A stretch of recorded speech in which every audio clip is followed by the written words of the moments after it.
Nicholas Braun just earned his second Emmy nomination for his performance on Succession. I'm David Buchanan with Gold Derby. Nick, first and foremost, congratulations on your Emmy nomination. Thank you very much. Pretty awesome, pretty exciting thing here. Yeah, tell us how you heard the news this time, and does this one feel any different from your first one from 2 years ago? Yeah, I was actually just in a Zoom meeting and kind of scheduled it to be like, distracted, because this time I knew the the nominations were getting announced, and last time I was asleep and did not know that was nomination day. So I guess that was the main difference, is I was aware, and sort of a daunting thing, like what's going to happen on July 12th. I think that was the date. And yeah, so it was, it was nice to be surprised. And if I didn't get a call, I was okay with it. I was going to be at peace with it. But very exciting. Yeah, congrats again. The season and Greg arc this season is so great because I think of all the characters, he's really the one most torn between Logan and Kendall, Waystar and Kendall, throughout the whole season, as they're kind of maneuvering and manipulating to get him on their side. So I just wanted to ask you to kind of talk about his position over the course of the season and what kind of mind space is he in, because he really goes through kind of the ringer in parts of the season. Yeah, that's how I see it too. I see it as him just getting thrown around all season. I think it starts off, I thought of the first episode, the first moment, as him being in like the entourage of a pop star, super excited and a part of this like world-changing moment, the press conference, and he's got the papers and he's a part of it and he's being included in this secretly, but Kendall is sort of making him feel like it's his thing too.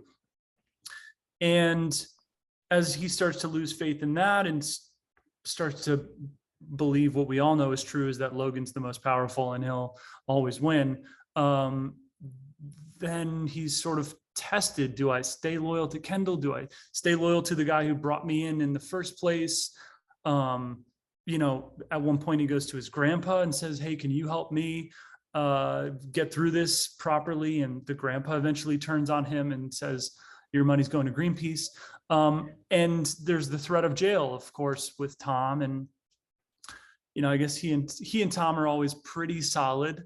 But anyway, I agree. I think it was just an initiation. Like it was a year or a season of maturity, because you can only get thrown around so much before you're like, okay, I need to step up and I need to do something different. This isn't working. Yeah, I think you're exactly right. And that's what's so striking about the first few episodes, when Greg really kind of in the season 2 finale jumps off a cliff with Kendall, and then immediately kind of maybe has second thoughts about what he's done. I just wanted to ask you, do you think he kind of fully understood the implications of what Kendall was doing when he kind of agreed to be at his side at the press conference? Because he really seems to, as soon as he kind of realizes, kind of starts to panic about what's happened. I think he does. I think those papers were very valuable to him. He knew their importance. And I think he was waiting for the big play. Like, what's the biggest play with these cards? And so he gave it to Kendall.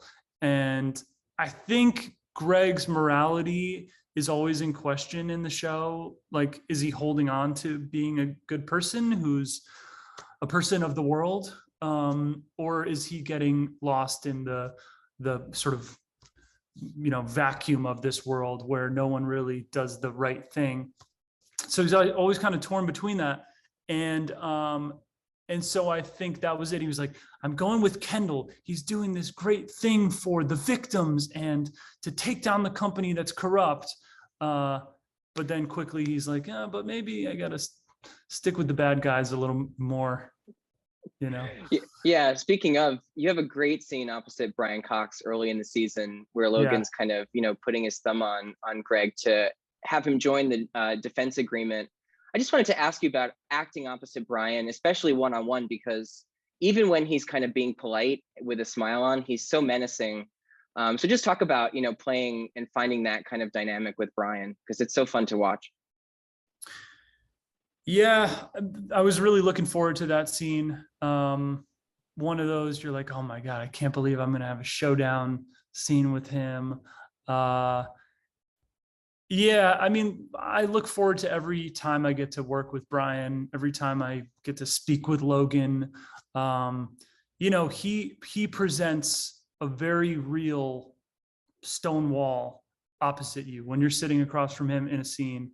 It's his face is like it's just, you can't really tell what's happening in it, and he's somehow scary, but somehow sometimes like accessible. I don't know, he's got Brian/Logan has such a complex assembly of things happening when you're looking at him. And I think that's the difficulty for Greg. He's like, what's actually happening here? Has he brought me here to like befriend me, and because sometimes he's nice to me, or am I getting screwed here? What I like about that scene, though, is that it's not just Greg sort of quivering. He realizes he actually has some leverage here. And so for me, it was fun to find the level of how much I can challenge Logan. Like, can I throw it back a little bit hard to him sometimes? So some of that in there was fun. So it's not just a one-sided thing. Yeah, totally. And we see that too. I think it's in the same episode, but at a scene later opposite Tom, another incredibly complex relationship, and probably everybody's favorite dynamic on the series, Greg and Tom. But where Greg has already gamed out how he sees his future at Waystar really very shrewdly, and Tom is kind of upset that Greg has done all this planning without him. I just wanted to ask you about their kind of ever evolving relationship, Greg and Tom. Especially this season, we have that incredible speech from Tom and Matthew about Nero and Sporus. Just kind of walk us through, when you heard that and read that on the page, how did you think that kind of captured their dynamic? And just talk about playing with Matthew, because those scenes, that one in particular, are so complicated. They're moving and funny and really dark too. I mean, you have so much to work with in those moments. I do. I'm so lucky to get to work with Matthew. He's just a beautiful, brilliant actor. So when I read these scripts, I know Matthew's going to bring something so special to that, and it's going to be scary and perverted and ridiculous. And then I think Greg often witnesses like the existential crisis of Tom, like that he's cracking in front of Greg, and he doesn't show those cracks to anybody else. So it's always kind of like, keep them together, be agreeable a bit, because he like is about to lose it. But that scene was amazing. It's like perfectly written and has all this kind of movement to it. And anytime Greg tries to play the game and kind of plays the game away from Tom, he puts the clamp back on him. And that's a very sick metaphor that he throws out there, that he'll kill. I think it's that he'll kill his wife for me, or something. Or I forget exactly the Nero Sporus relationship, but it's a pretty sick one. Yeah, for sure. And so funny, as you said, like dark, but also very comedic. And you just bring out so much humor in all of your scenes. I mean, I'm sure a lot of it's on the page, but you also elevate it and find so much humor in it. And I love, in one of the middle episodes of the season, Greg has to decide to sue Greenpeace because Ewan's disinherited him. When you get something so kind of overtly funny, how exciting is that for you to play? Because, there are other moments where you're finding things and finding, a kind of humorous spin on something, but this is just, inherently so comedic. So how fun is that for you to play? It's true. I get a lot of stuff that's like, I can't help I can't help it. This is very funny. I need to make sure this is funny, but I never wanted to be like the, kooky, funny, crazy part of the show. Like I know the tone of the show. I know where Greg fits in.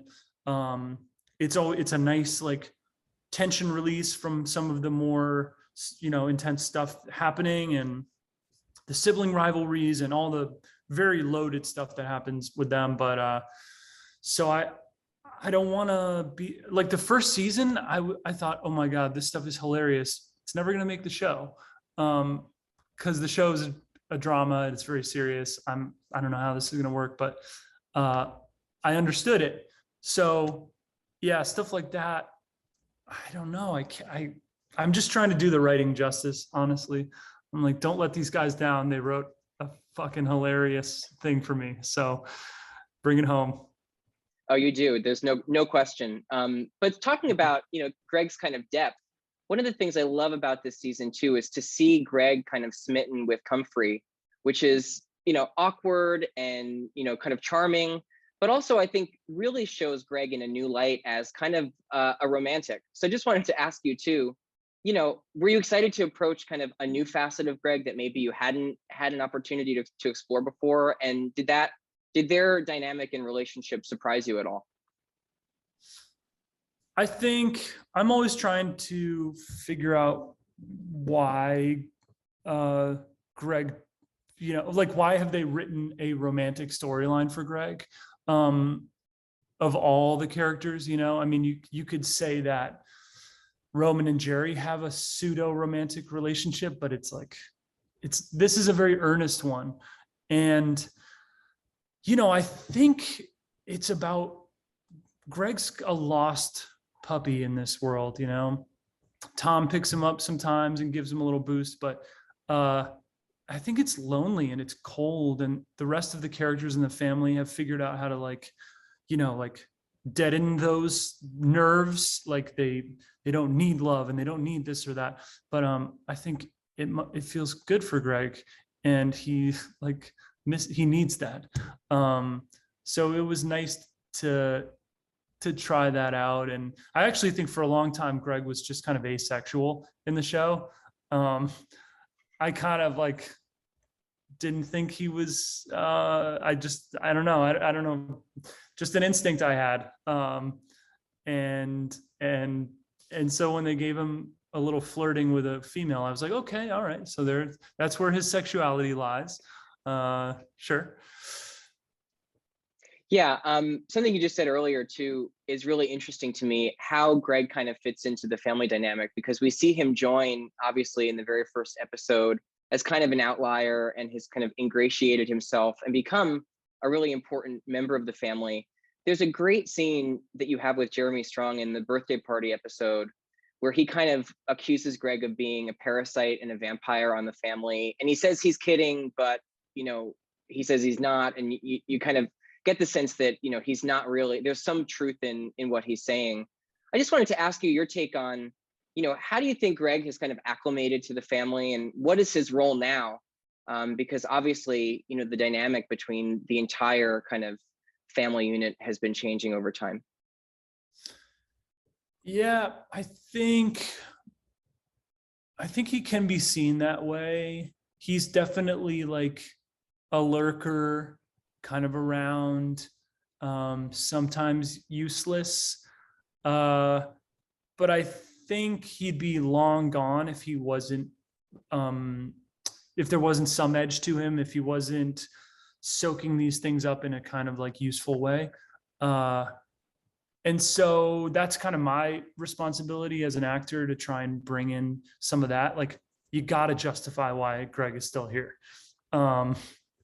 So it's, there's funny stuff. It's funny to watch him be, fish out of water, not know how to wheel and deal. But I believe he's growing an edge. And so Kendall's, he can see it that way. But I think Kendall also really trusted him at one point too. They were tight there was a real, and Kendall saw him in the end of the season 1, in the finale, where he's like, I see you, Greg. I see you. So I think that's the balance for Greg. Let's talk about the season finale, because Greg does something, as you're saying, how does Greg stay kind of involved? Greg makes a very shrewd decision kind of blindly by agreeing to join Tom in whatever Tom is about to do. Tom won't tell him much, but he kind of offers him a deal with the devil. What is it about, we talked about their dynamic earlier, but what is it about that moment in that season finale where Greg just decides that he's going to take another leap of faith and join Tom no matter what, kind of Tom is planning to do? I think, after a season of just getting put through the ringer, Tom offers him up this, like, are you ready to just be bad? Are you ready to just be a bad guy if that's what we need to do? And I think to Greg, that feels good. It feels like a relief. And, Greg's tried on a lot of hats in this family. Like he's a real big shapeshifter, people pleaser, but I think when Tom comes at him with this offer, which he doesn't know what it means, it could be anything. He's like, okay, let's do it. Let's do it. I'll sell my soul. I don't want to think anymore. I don't want to live in fear anymore. And, luckily that means being on the side of Logan, the victor usually of all. So, yeah, no question. Very exciting kind of springboard for the next season, which I know you're in production now. Yep. Before I let you go, I do want to ask about the episode that you submitted to the Emmys, the 5th episode, which is the shareholder meeting. We've talked about like so much of the great work you've done over the course of the season. What is it about that episode in particular that really stands out to you and that you feel is, indicative of your best work? Well, I think that episode is the turning point for all of it for Greg. He gets the official thing from Kendall that's like, hey, I'm your buddy, but I could screw you right now. I'll throw you under the bus. And he goes to his grandpa. Let me try that again. Grandpa says, I'm giving all your money to Greenpeace. He's like, I'm going to do this desperate thing and sue Greenpeace. I think Greg is like clawing at something in this episode. He's just trying to find where he can land. And so to me, it's this sort of most difficult, it sort of sends him towards the next chapter of the season. He's very lost in this episode, and it was fun to play. And I think good for Greg. He needs to learn a lesson, so he really gets his ass handed to him in episode 5. Yeah, it's good for Greg, and it's great for the audience. It's one of my favorite episodes of the season.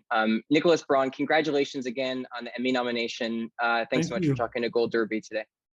Thank you. Thanks for having me.